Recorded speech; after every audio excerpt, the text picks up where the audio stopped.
Hello vous! Aujourd'hui, j'ai décidé de vous parler d'un petit sujet qu'on m'a beaucoup demandé, c'est-à-dire mes 7 ans de freelance. Je vais vous faire un petit bilan de tout ce qui s'est passé durant ces 7 années. Je me suis lancée le 10 décembre 2016. Je vais aussi répondre aux questions que vous m'avez posées puisque j'ai fait une petite boîte à questions sur le sujet récemment. C'est parti, je vous fais un petit topo de ce parcours, de pourquoi, de comment je me suis lancée et de comment ça s'est fait.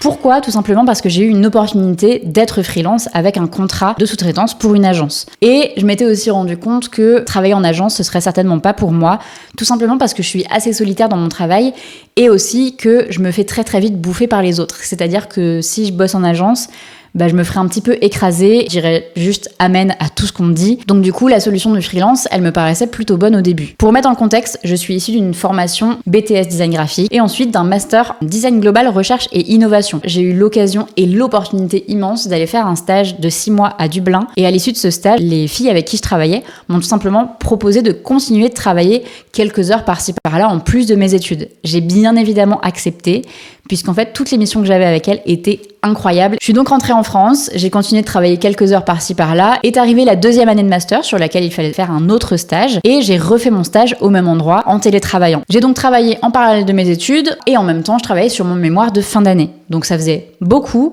mais en même temps, ça a été très constructif puisque ça m'a permis de me créer vraiment des horaires et une organisation de travail. Donc ce moment-là, il a été clé pour ma vie de freelance qui est arrivée juste après. Une fois que j'ai passé mon mémoire en octobre 2016, il était enfin temps de me lancer dans le grand bain de la vie de freelance. La décision, elle s'est faite assez vite puisque j'avais ce contrat qu'on me proposait pour faire des projets ultra cool. Je vous en reparlerai tout à l'heure, mais globalement, grâce à ce contrat de sous-traitance, j'ai travaillé pour LinkedIn et c'est pas un petit projet. Me voilà donc en train de plonger dans la vie de freelance, de faire toutes les petites démarches administratives pour être freelance, micro-entrepreneur. J'ai passé 2-3 mois toute seule et après en fait avec 2 amis qui étaient avec moi en master, on a décidé de former un collectif. On a lancé ce collectif en juin 2017, 2 designers graphiques et une designer d'espace. Et la première chose qu'on s'est mise à faire, c'était mettre en avant des designers. Et du coup, ce qu'on s'est mis à faire, c'est créer des événements à Lyon.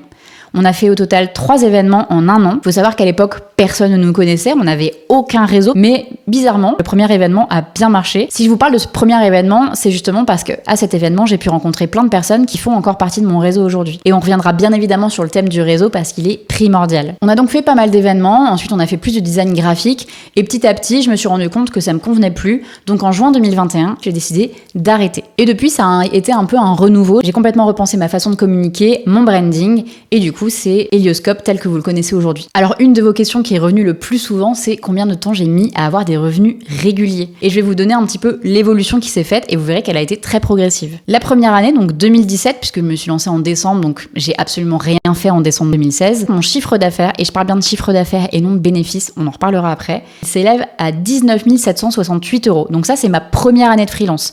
Donc c'est pas si mal, c'est pas énorme, c'est pas assez peut-être pour vivre vraiment correctement, mais moi ça me suffisait à l'époque pour ce que je payais comme charge. L'avantage, c'est que du coup, en faisant cette vidéo, j'ai pu regarder tous mes chiffres d'affaires et de voir que j'ai fait quasiment que évoluer. En 2020, quand il y a eu le Covid, où tout le monde a fait un chiffre d'affaires assez bas dans mon entourage, c'est une des années où j'ai fait un de mes meilleurs chiffres d'affaires. Donc comme quoi, il y a vraiment pas de règles à ce niveau-là. Vraiment, vous basez pas sur ce qui se passe chez les autres parce que vous verrez que moi, par exemple, quand j'ai beaucoup de travail, j'ai d'autres amis designers qui n'ont absolument rien et quand moi j'ai rien, eux, ils ont beaucoup de travail.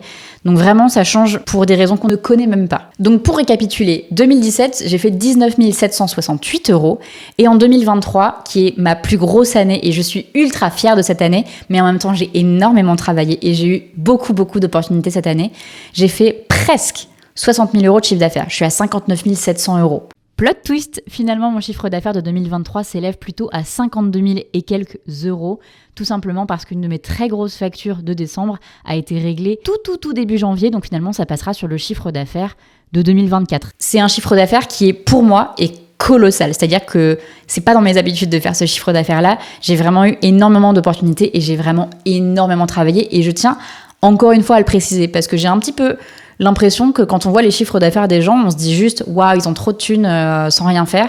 Et en fait, non, c'est énormément de travail et énormément d'implication. Bien évidemment, sur ces quasiment 60 000 euros, il faut vous rendre compte qu'il y a 15 000 euros qui sont partis chez l'URSSAF. Donc, sur ces 60 000 euros, je n'ai eu en réalité presque que 45 000 euros.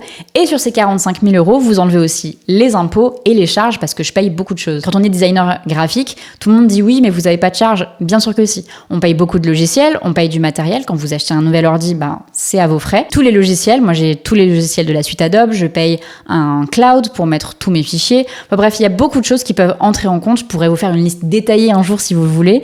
Mais bref, il y a la prévoyance retraite, il y a votre mutuelle parce que c'est à votre compte aussi. Et ça fait beaucoup de choses et ça représente entre 500 et 600 euros par mois parfois. Donc c'est à prendre en compte. Alors bien évidemment, au tout début, j'avais pas autant de charges, mais c'est juste que plus j'évolue, plus j'investis dans des choses, plus je mets aussi de l'argent de côté pour la prévoyance retraite, et donc plus ces charges, elles augmentent. C'est donc important que votre chiffre d'affaires, il augmente aussi, parce que plus votre chiffre d'affaires augmente, plus vous pouvez vous permettre d'investir dans ce que vous faites. Et pour vous montrer que 60 000 euros de chiffre d'affaires, c'est pas du tout la moyenne de ce que je fais. La moyenne de mes 7 ans de freelance par an, c'est 36 000 euros de chiffre d'affaires. 60 000 euros, c'est vraiment pas courant. Pour vous donner une idée, en 2022, j'ai fait à peu près 37 000. Ce qui fait que de l'année dernière à cette année, j'ai fait un bond absolument énorme, mais parce que j'ai eu beaucoup plus de projets qu'en 2022. Dans les prestations que je fais, j'ai 2 prestations principales qui sont du coup le service de design graphique, donc image de marque et graphisme muraux, que je fais du coup 90% du temps. Et je fais aussi quelques interventions dans des écoles, des interventions de type workshop, soit des conférences, soit des choses liées à l'émission Heliocast.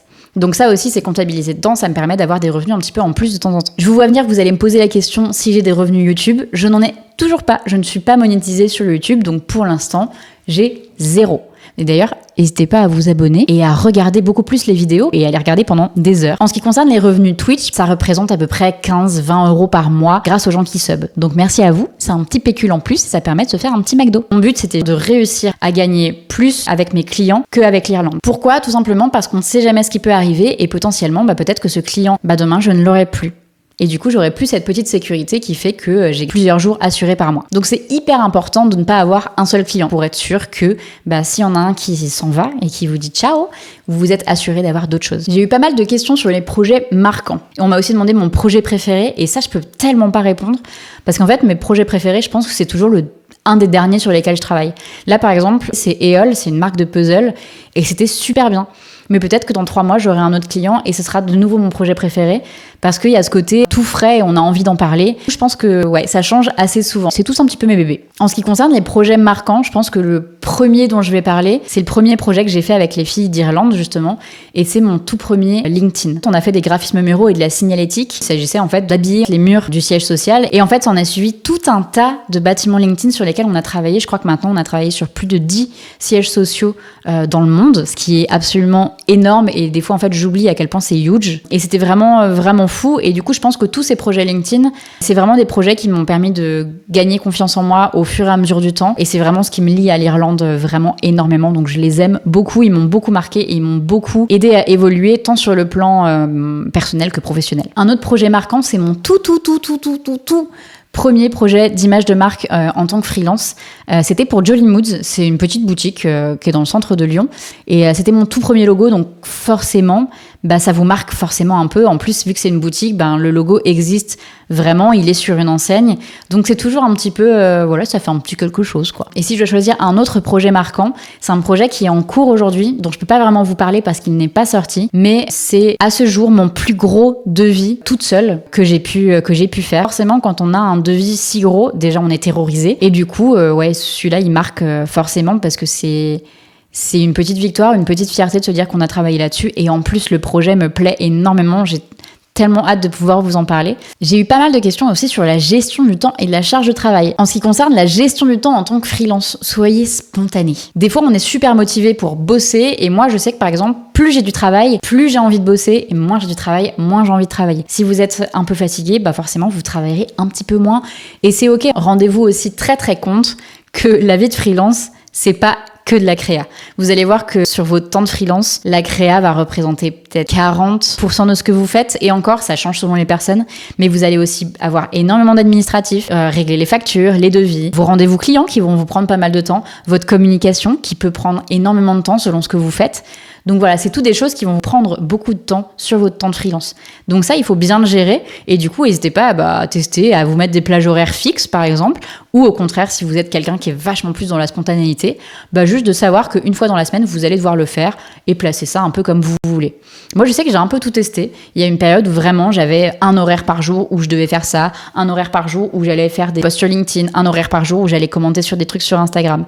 Maintenant, je suis beaucoup plus à la cool là-dessus parce que j'ai un petit peu changé ma vision des choses aussi et du coup je le fais de manière plus spontanée, mais c'est sûrement parce qu'au début je m'étais calé des horaires que maintenant je peux le faire de manière plus spontanée. Ah oui, et aussi n'hésitez pas à calculer votre temps de travail parce qu'au début surtout on sait absolument pas combien de temps on passe sur certaines missions, et moi je sais que j'ai une petite application qui s'appelle Toggle et du coup en fait je note le temps que je passe sur les projets. Alors je le fais plus pour tous les projets parce que maintenant il y a des choses que je connais plus ou moins par cœur et du coup j'en ai plus besoin, mais si vous commencez ça peut être pas mal. Et après si vous facturez à l'heure c'est super cool aussi. J'ai eu quelqu'un l'autre jour qui m'a dit c'est hyper décourageant, t'as l'air hyper productive, tu fais plein de trucs, moi j'ai l'impression de rien faire.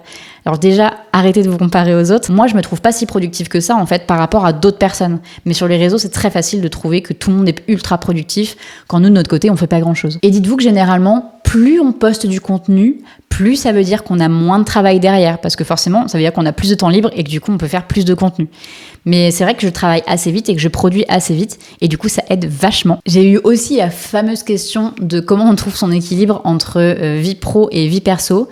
Et honnêtement, j'en sais rien. Ça fait 7 ans que je fais ça, 7 ans que je sais pas si j'ai pas trouvé cet équilibre, je pense que je l'ai trouvé, mais en fait, ça dépend des moments. Il y a des moments où vous aurez zéro équilibre, il y a des moments où vous aurez un équilibre. J'essaye pas de suivre plein de conseils de développement personnel là-dessus. Je suis vachement plus du genre à laisser un petit peu aller. Quand je vois que ça va pas, j'essaye de trouver des solutions. Et si ça va, tranquille, tout est ok. Mais je pense qu'il faut un peu se détacher parce que des fois, on voit milliards de conseils et je vois que tout le monde essaye de les suivre à la lettre. Et quand ça marche pas, les gens sont un peu décontenancés en mode « Oh mon Dieu, ça marche pas, qu'est-ce que je vais faire ?» Mais en fait, c'est juste que c'est la vie, c'est comme ça, cet équilibre, vous le trouverez. Des fois, il sera génial, des fois, il sera pas ouf. Et c'est comme ça, en fait. La vie, elle est faite de plein de petites choses comme ça. Donc bref, ça, c'est un conseil que je peux pas donner parce qu'en vrai, moi, ça change un petit peu tout le temps. Mon copain, par exemple, lui, il est dans la musique. Donc pareil, il a un mode de vie qui est très changeant. Des fois, il part en tournée, des fois, il est là. Donc forcément, on a un mode de vie qui fait qu'on est un petit peu obligé de jouer avec la spontanéité. Et en vrai, je me suis rendu compte que c'était vachement cool de faire comme ça et de se laisser un petit peu... aller avec tout ce qui se passe. On va passer sur une partie méga importante, la relation client. Quand vous êtes freelance, les relations clients, c'est ultra important. C'est genre une des choses les plus importantes qui vous serviront toujours. Un client, faut pas que vous le voyez comme quelqu'un qui vous apporte de l'argent. En tout cas, pas uniquement comme ça. Un client, ça va être un partenaire, un collaborateur et potentiellement sur le long terme.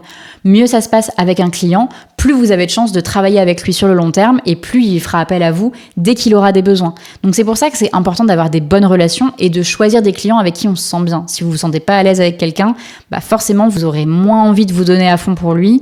Ça va se ressentir dans la relation professionnelle et du coup, ça continuera pas vraiment. Et il faut surtout vous rendre compte que votre client, ça sera votre meilleur bouche à oreille. C'est lui qui va vous emmener potentiellement d'autres clients. Donc vous avez tout intérêt à ce que tout se passe bien. Je dis pas que le client est roi, on reviendra un petit peu dessus, mais juste à avoir une relation hyper saine. Dans mon cas, j'ai beaucoup de chance parce que j'ai pas mal de clients qui sont devenus des amis ou en tout cas des connaissances avec qui de temps en temps je vais boire des cafés et avec qui on peut parler aujourd'hui de tout et de rien.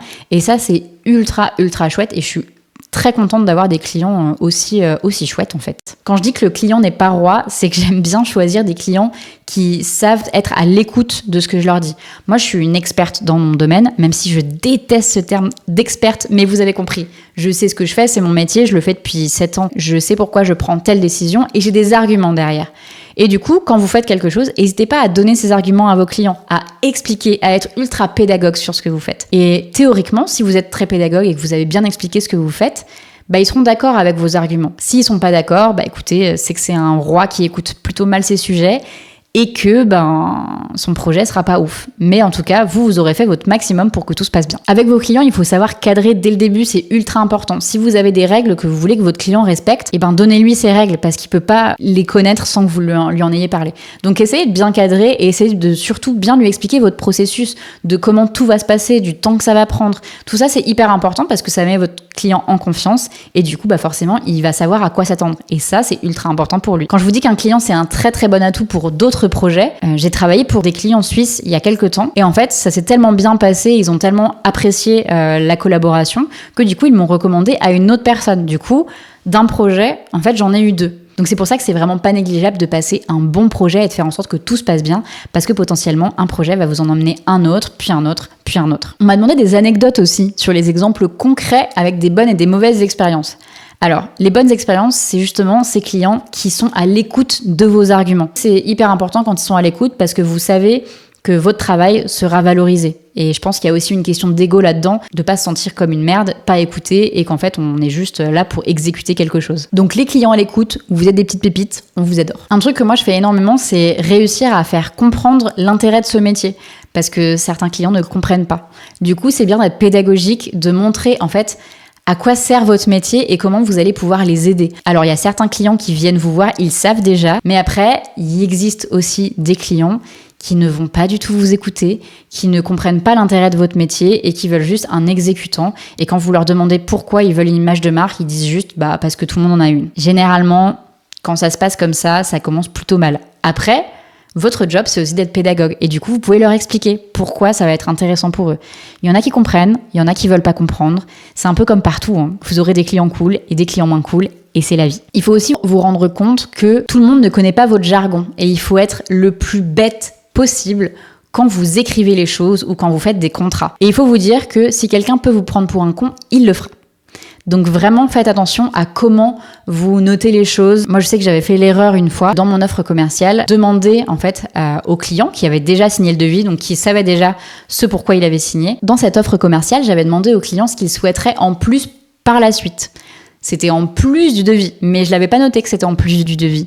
Et du coup, cette personne a rempli toute cette partie en notant plein de choses. Et à la fin du projet, en fait, cette personne pensait tout simplement que ça faisait partie du projet et que j'allais devoir faire toutes ces choses-là. Bien évidemment, c'était absolument pas prévu, mais vu que c'était pas noté dans cette partie-là, il a absolument cru que j'allais le faire. Alors, heureusement pour moi, le devis était signé et dans le devis, il y avait le listing de ce qui serait fait.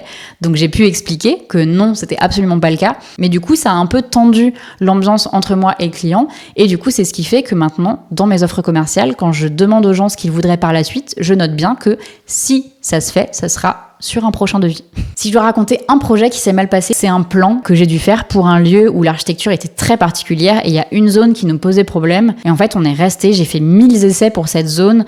J'ai essayé de leur montrer plein de propositions différentes de comment on pourrait faire en sorte que ce soit visible. Et au final, en fait, ils se sont dit, écoutez, en fait, ça ne marchera pas. Donc, on a mis terme au truc. J'ai quand même été payée pour le travail qui avait été fait. Donc, même si ça s'est mal passé, j'ai quand même été payée, ce qui n'est pas le cas de tout le monde. Donc j'ai vraiment eu de la chance parce que même ma pire expérience, elle est pas si horrible. Il y a une bonne partie aussi sur l'évolution personnelle parce qu'en 7 ans, je peux vous dire que j'ai évolué. J'ai évolué bien évidemment parce que quand j'ai commencé il y a 7 ans, j'avais donc 23 ans à peu près. Et que donc forcément j'ai énormément grandi, donc rien que personnellement, même si je n'avais pas été freelance, bien évidemment j'aurais une évolution personnelle. Mais ma vie de freelance m'a énormément aidé à évoluer. Déjà, la vie de freelance, elle fait évoluer forcément parce que vous êtes tout seul. Vous allez devoir gérer votre vie, vous allez devoir gérer vos dépenses. C'est plein de choses en fait qui font que vous êtes lancé dans le grand bain de la vie d'adulte. Quand on est étudiant, je pense qu'on se rend absolument pas compte, mais une fois qu'on est vraiment tout seul et qu'on subit à ses besoins, forcément ça vous fait grandir, mais ultra rapidement. J'ai une question sur mon style et comment mon style et mes compétences ont évolué au fil du temps. Au niveau des compétences, je trouve que ça vient graduellement parce qu'en fait, à force de faire, forcément, vous savez mieux faire, vous découvrez aussi des choses. Des fois, vous trouvez des tutos et vous découvrez des choses et vous allez de plus en plus vite forcément parce que vous savez de mieux en mieux faire. Assez naturellement, vous allez apprendre à faire de nouvelles choses. Vous allez mieux faire les choses que vous saviez bien faire et vous allez tester aussi des nouvelles choses. Moi, par exemple, je travaille de manière plus complexe la typographie dans mes projets. Je l'ai toujours plus ou moins travaillé, mais mais au fur et à mesure des années, c'est de plus en plus complexe. Et ça, je l'avais pas du tout au début. Et du coup, il y a vraiment une évolution qui s'est faite. Et c'est pas quelqu'un qui me l'a demandé. C'est moi qui me suis dit, tiens, si je testais ce genre de truc, ça pourrait être cool. Au niveau de l'évolution aussi, j'ai eu un énorme switch dans ma manière de communiquer. Quand j'ai quitté ce fameux collectif dont je vous parlais au tout début, ma manière de communiquer a complètement changé. Parce que je communiquais plus pour 2 personnes, je communiquais pour moi uniquement. Et du coup, cette manière de communiquer qui a énormément changé, elle m'a aussi permis de beaucoup mieux m'approprier ce que je faisais et beaucoup mieux parler, et en tout cas apprendre à parler de mon métier. Et ça, c'est hyper important d'apprendre à parler de ce que vous faites, parce qu'on va vous le demander très souvent. En même temps d'avoir tout changé, ma manière de communiquer, j'ai aussi changé tout mon branding, et du coup, j'ai pu enfin mettre plein de couleurs dans mon branding. Ça a fait un énorme switch. Mes anciens clients ont trouvé ça vachement bien. On me voyait plus de la même façon. Avant, j'étais dans des tons très très beige dans le collectif, et là, d'un coup, j'ai mis énormément de couleurs, et forcément, c'était beaucoup plus visible à ce moment-là. Il n'y avait pas encore autant de couleurs que ce qu'on voit aujourd'hui, mais du coup, c'était le bon moment pour le faire, et ça m'a permis vraiment de m'approprier beaucoup plus mon univers et de pouvoir, un peu step up. C'est un peu un moment qui a été charnière pour moi et où j'ai pu commencer à explorer des nouvelles choses parce que j'étais vraiment toute seule et je me sentais un peu libérée d'un poids qui m'a permis en fait de faire plein de choses que je voulais faire avant mais que j'avais pas vraiment conscientisé. Il y a des gens aussi qui m'ont demandé si je faisais des formations. Alors pour l'instant, j'en ai pas fait tellement. J'ai fait 2-3 petites formations, mais pas très importantes. Là, je réfléchis. J'aimerais bien faire une formation Motion. J'aimerais bien me former sur Figma aussi. Et plein de petites autres choses. Des fois, je fais des petits ateliers typo, etc. Mais j'aimerais bien faire d'autres choses, peut-être plus artistiques parfois. Mais voilà, il n'y a rien d'arrêté vraiment. Et je trouve que ça change assez rapidement, finalement. Et c'est OK. On n'est pas obligé de se former tous les ans. Je me suis pas tant formée que ça sur mes 7 ans. Et je suis pas une horrible designer graphique. Je trouve que je m'en sors pas trop mal. Donc ça va, vous n'êtes pas obligé de vous former tous les 3 mois. C'est bien de faire des formations si vous en avez vraiment envie. De toute façon, si vous n'en avez pas envie, ces formations, vous irez pas au bout et du coup, elles vous serviront à rien. Donc vraiment, faites une formation quand vous sentez que vous en avez le besoin. J'ai eu la fameuse question où je me vois dans 7 ans et très honnêtement, j'en ai pas la moindre idée. Si je suis encore freelance, trop cool, je serais super contente. Mais en même temps, je me dis que peut-être dans 7 ans, j'en aurai marre de ce métier. Je ne sais pas. Peut-être pas. Peut-être que j'adorerais encore plus ce que je fais. Peut-être que mon émission sera devenue énorme. Ce serait vraiment cool.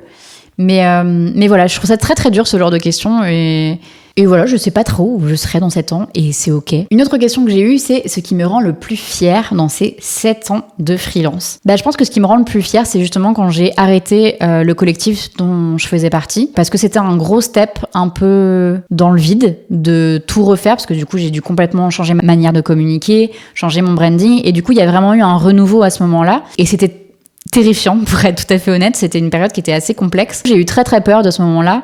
Et maintenant que je peux voir un peu comment ça s'est passé et comment ça s'est fait, au final, je suis très fière de voir que j'y arrive encore mieux qu'avant et qu'au final, c'était la meilleure décision que j'ai pu prendre et que je m'épanouis beaucoup plus maintenant en étant complètement seule, même si je suis entourée de plein de gens, mais en communiquant et en faisant vraiment ma vie de freelance complètement seule. Donc je pense que c'est ce qui m'a rendue le plus fière de me dire que j'ai réussi. J'ai aussi une question hyper intéressante, ce que j'ai du mal à faire en tant que freelance.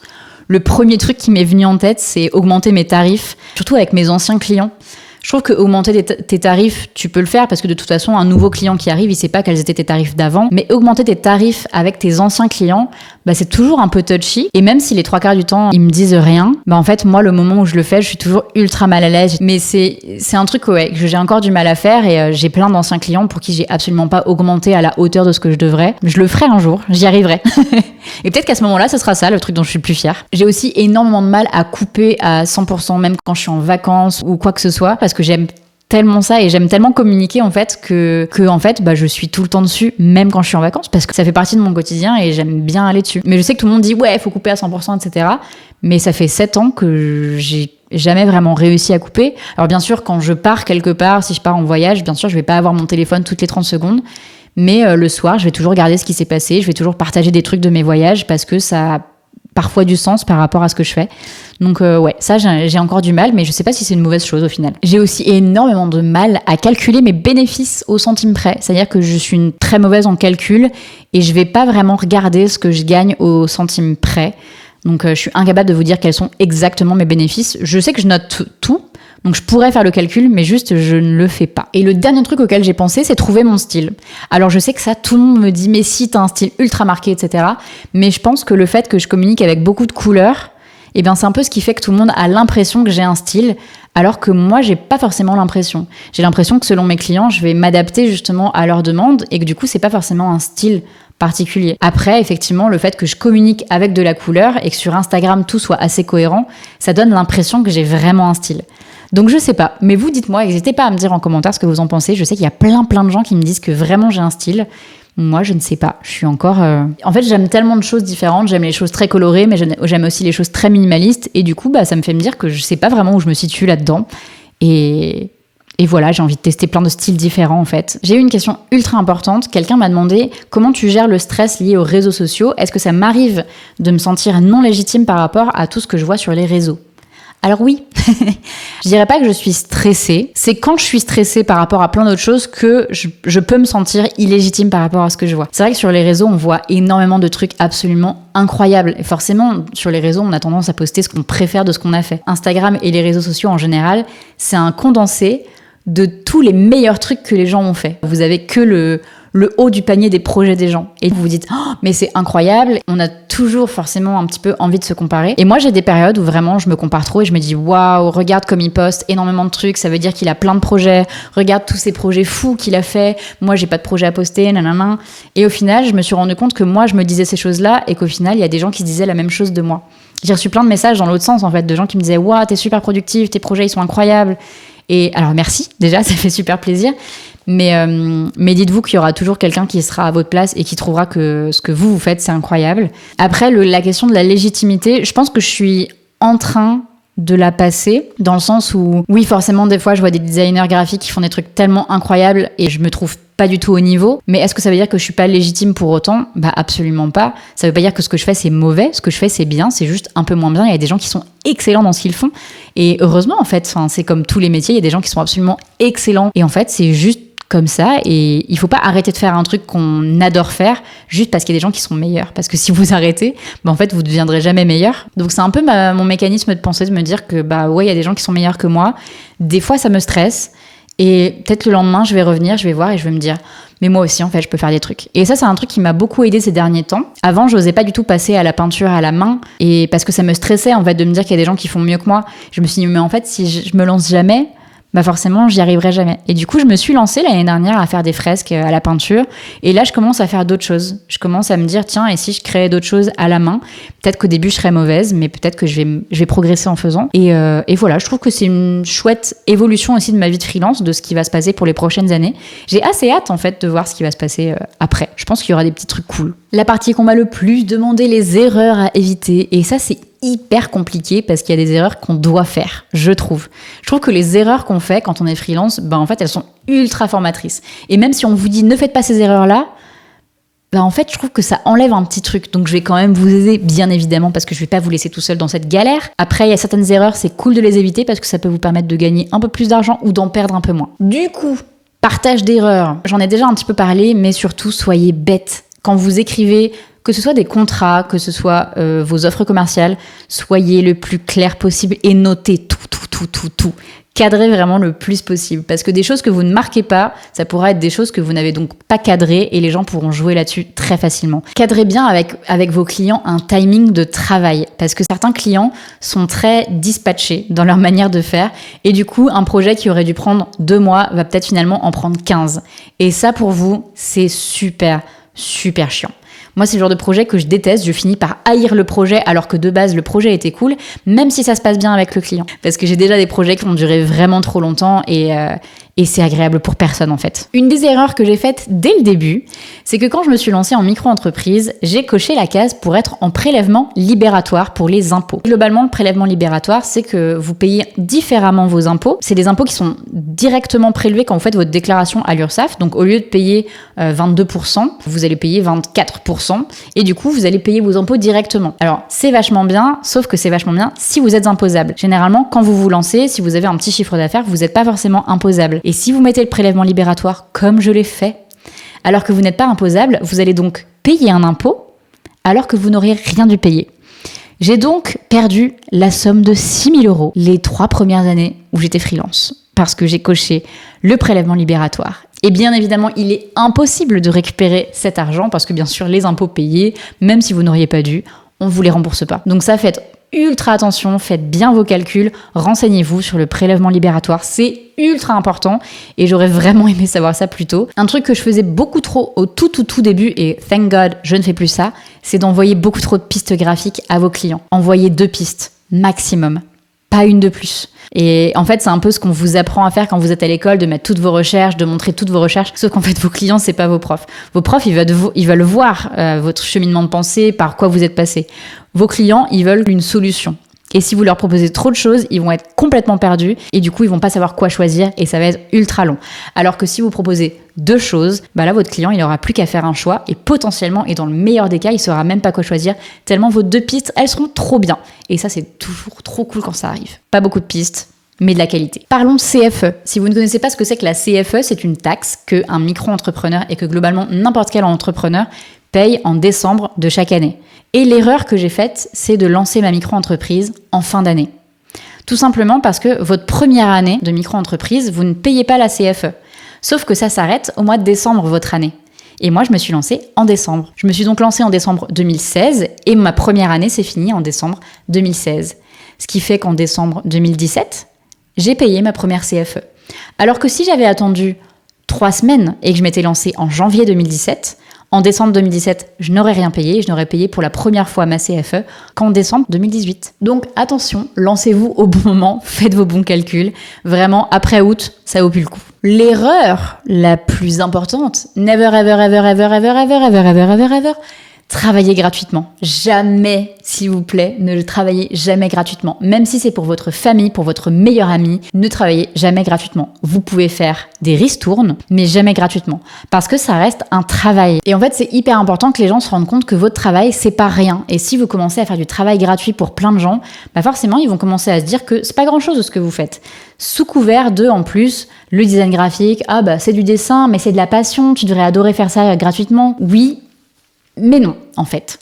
Donc, vraiment, ne travaillez jamais gratuitement. Et quand vous faites une ristourne, mettez bien le prix de base que normalement vous auriez dû faire payer et mettez votre réduction. Parce qu'au moins, ça permet aux gens de se rendre compte de la valeur de votre travail et de ce que vous auriez fait payer à quelqu'un normalement. Et ça, je trouve que c'est hyper important dans la pédagogie de nos métiers et de montrer aux gens la valeur de ce que l'on fait. Un petit conseil qu'on m'a toujours donné au niveau des tarifs. C'est un exemple que je retiendrai vraiment toute ma vie. J'ai plein de jeunes freelances qui me parlent et qui me disent ah oui, mais moi je peux pas mettre des tarifs aussi élevés parce que je viens de me lancer. Quand vous allez à la boulangerie, vous achetez un pain au chocolat. Vous payez votre pain au chocolat 1 €. Vous savez pas qui a fait le pain au chocolat. Est-ce que c'est le boulanger qui est là depuis 50 ans? Est-ce que c'est son apprenti qui est en 3e et qui a 14 ans? Vous savez pas. Et vous payez le même prix en fait. Et du coup, c'est exactement pareil pour vous. Que vous soyez tout nouveau là-dedans ou que vous soyez ancien, bien évidemment, il peut y avoir des petits changements de prix, mais il ne faut pas que vos prix soient vraiment trop faibles. Il faut que vos prix soient dans la norme de tous les freelances. Parce qu'en plus, si vous faites des prix moins chers, et ben en fait, vous baissez la valeur du travail de absolument tout le monde. Parce que les gens, ils vont pas capter que vous êtes nouveau ou vieux, hein, ils s'en fichent. Donc vraiment, mettez les mêmes prix que des freelances qui sont là depuis 4-5 ans. Et la dernière erreur à laquelle j'ai pensé, c'est dire oui à tout ce que va demander ou dire votre client. Quand un client il a son projet et que vous dites oui à tout, vous allez dire oui à tous les changements qu'il veut faire. Et parfois ces changements, ils sont pas bons de manière objective. Et vous, en fait, votre posture en tant qu'expert dans le design, c'est de dire en fait quand quelque chose ne va pas ou quand c'est pas pertinent ou quand c'est pas accessible. Vous, c'est votre but. Donc ne dites pas oui à tout, dites non. Employez des arguments, expliquez pourquoi vous dites non à ces choses-là, mais vraiment, n'hésitez pas à dire non, c'est ultra important. Si c'est un projet que vous ne voulez pas, dites non. Si c'est une manière de faire que vous ne voulez pas, dites non. Dire non, ça va vous sauver la mise plein de fois pour qu'un projet se passe bien. La question numéro 1 qu'on m'a posée, c'est du coup, quels sont les conseils que j'aurais aimé avoir au début? Et honnêtement, je sais pas trop. Je vais être tout à fait honnête et je pense qu'il y a plein de gens qui auraient plein de choses à répondre à ça.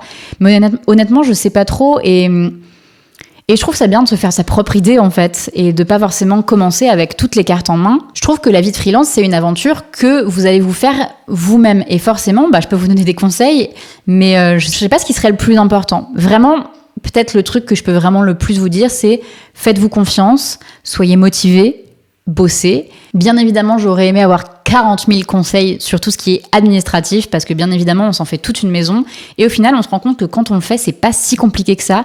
Mais c'est vrai qu'on a toujours peur de se tromper et c'est toujours cool quand on a quelqu'un qui nous aide là-dessus. J'ai eu beaucoup de questions sur les tarifs et comment j'ai fixé mes tarifs, surtout au début. Et au début, j'ai absolument pas fixer mes tarifs. Au début, c'était vraiment une catastrophe, c'est-à-dire que pour un logo, je facturais 350 €. Mais je remets dans le contexte, on était en 2016 quand même. Et on n'avait pas tous les tutos internet de tous ces freelances qui vous expliquent combien ils font comme tarif, etc. Tout ça, ça n'existait pas. Vous avez beaucoup de chance maintenant parce qu'il y a plein de freelances qui parlent de tout ça ouvertement. Mais vraiment, à l'époque, on ne parlait pas de tout ça. Donc vraiment, pour fixer les tarifs, c'était un peu... Voilà, il faut poser des questions en fait, demander aux autres freelances quels tarifs ils font. Mais c'est vrai que c'est toujours un truc un peu particulier, surtout le premier devis qui fait toujours affreusement peur. Et pour être tout à fait honnête... Même encore maintenant, mes devis, quand je les envoie, j'ai toujours une petite boule au ventre en mode est-ce que j'étais trop chère ? Est-ce que j'étais assez chère ? Parce que des fois, oui, un devis peut être refusé parce qu'il n'est pas assez cher, ça m'est arrivé. Mais comment je les ai fixés, ça a pris du temps, pour être tout à fait honnête. La première année, c'était vraiment scandaleux, je faisais des prix vraiment risibles. La deuxième année, j'ai commencé à augmenter, donc on est passé de 350 à 700. Whoop, whoop.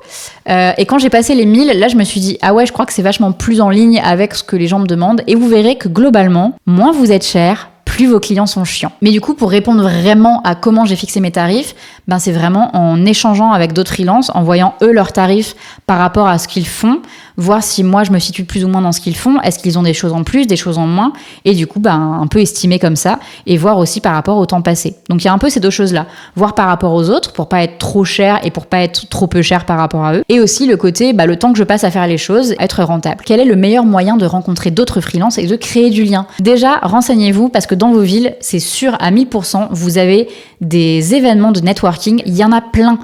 Alors forcément, plus vous êtes dans une grande ville, plus il y en a, mais globalement, même dans les petites villes, il y en a de plus en plus qui se créent. Et s'il n'y en a pas, créez-en un, allez-y. L'idée, c'est de rencontrer d'autres freelances de plein de domaines différents. Et ça va vous permettre déjà d'étendre votre réseau et d'apprendre à parler de ce que vous faites. Plus vous allez faire d'événements, plus vous allez être apte à parler de tout ça. Et c'est ce qui va vous permettre de parler avec beaucoup plus d'aisance de ce que vous faites. Moi, aujourd'hui, qui présente mon travail, et moi, en 2016, qui présente mon travail... Il y a un monde, il y a un fossé, un ravin, une galaxie entre ces deux personnes. Et c'est pour ça que c'est hyper important de rencontrer des gens. Deuxième réponse, les réseaux sociaux. Vous avez tellement d'options, que ce soit sur LinkedIn, que ce soit sur Instagram. Vous avez des Discord maintenant avec des freelances. Et en fait, vous pouvez rencontrer des gens comme ça et juste en parlant, ça peut être des gens dans toute la France. Et vous pouvez poser vos questions. Ces Discord, moi, ils m'ont permis de rencontrer plein d'autres freelances, de faire des cafés avec eux et du coup de créer vraiment un lien social. Donc voilà, réseaux sociaux, networking. Ne pas hésiter à poser des questions aux gens que vous admirez aussi. Puis si les gens vous disent non, tant pis. Alors j'ai eu la question de la prospection, comment j'ai fait au début. Je suis passée un petit peu par toutes les phases, c'est-à-dire que j'ai fait les appels pour dire oui bonjour, je suis designer graphique, vous avez besoin de moi, et les gens à chaque fois vous répondent bien évidemment non, et c'est hyper intrusif d'appeler. J'ai envoyé une tonne de mails aussi à des gens pour leur dire voilà, voici mes services, voici ce que je fais, est-ce que vous avez besoin de moi ? Et ça, clairement, ça ne fonctionnait pas déjà parce que je détestais appeler, je déteste être intrusive, et du coup ça ne fonctionnait absolument pas. Donc ça, c'était au tout début. Et ce qui a le mieux marché pour moi dans la prospection, c'est vraiment les événements. D'aller à des événements, de parler à des gens, d'expliquer ce que je faisais. Ça m'a apporté un premier réseau et une première visibilité. Ensuite, les réseaux apportent aussi cette visibilité-là, mais il y a énormément de gens qui pensent que tous mes clients viennent d'Instagram. Et très honnêtement, sur tous mes clients, j'ai dû avoir 2 clients que j'ai eu par Instagram, mais c'est bien d'être présent quand même parce que ça peut vous faire un portfolio rapide à montrer. Et moi, la prospection, c'est un peu de la prospection indirecte finalement que je fais, donc par les événements, en rencontrant des gens qui potentiellement pourront parler de ce que vous faites. Et avoir un site internet, c'est ultra important parce que ça vous fait une présence en ligne quand les gens tapent designer. Donc ça, c'est un peu les différentes prospections que j'ai fait, je pense. Événements, la visibilité sur les internets. J'ai eu une question sur les CGV notamment, de comment j'ai fait mes CGV. Alors pour ceux qui ne connaissent pas les CGV, ce sont les conditions générales de vente.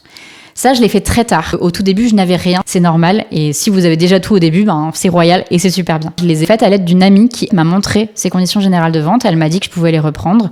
Et du coup, je les ai tout simplement reprises et j'ai changé à ma sauce. J'ai changé les termes que je voulais mettre en avant. Et du coup, voilà, un peu comment j'ai monté mes conditions générales de vente. Si vous êtes vraiment perdu sur le sujet, je vous conseille vraiment la ressource de Blandine. Elle a tout un kit pour faire vos propres conditions générales de vente avec des templates, etc. Et ça peut vous aider à avoir des conditions générales de vente parfaites. En conclusion, mes 7 ans de freelance, elles étaient plutôt cool et forcément, il y a toujours des hauts, il y a toujours des bas, mais quand je vois où j'en suis aujourd'hui, je suis ultra contente de tout ce qui a pu se passer, même les choses moins bien qui ont fait que maintenant c'est bien. Donc globalement, Ouais, je suis contente. Et je remercie tous les clients qui sont passés par là parce que du coup, c'est aussi eux qui ont aidé à faire en sorte que j'en sois là aujourd'hui. Et toutes les personnes qui m'ont aidé dans ma vie de freelance parce qu'il y en a un petit paquet. Donc merci à vous toutes. En tout cas, si vous vous lancez en freelance ou si vous venez de vous lancer, écoutez, félicitations.